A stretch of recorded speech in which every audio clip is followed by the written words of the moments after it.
வந்து சிக்கன் குழம்பு செய்ய போகிறேன். அதுக்கு வந்து ஆயில் பாத்திரத்தில் ஊற்றி வச்சாச்சு. அதில் வந்து சீரகம், சோம்பு, பட்டை, லவங்கம் எல்லாத்தையும் ஆட் பண்ணி நல்லா வதங்கிட்டாது.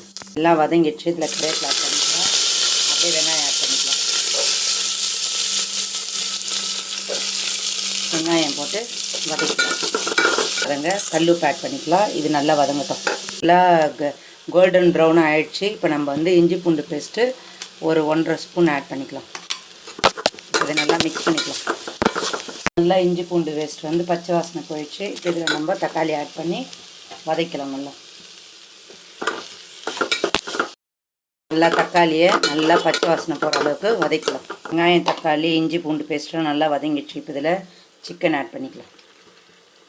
நல்லா மஞ்சள் தூள் போட்டு வாஷ் பண்ணி வச்சுருக்கேன். ஒரு 7-8 முறை நல்லா க்ளீனாக இருக்குது. தேவையான மசாலா ஆட் பண்ணிக்கலாம்.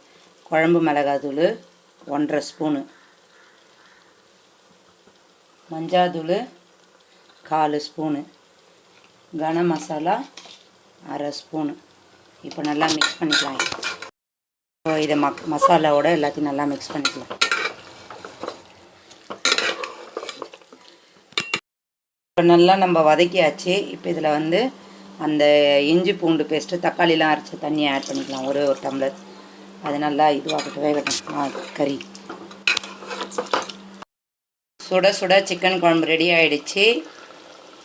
வாங்க சாப்பிடலாம்.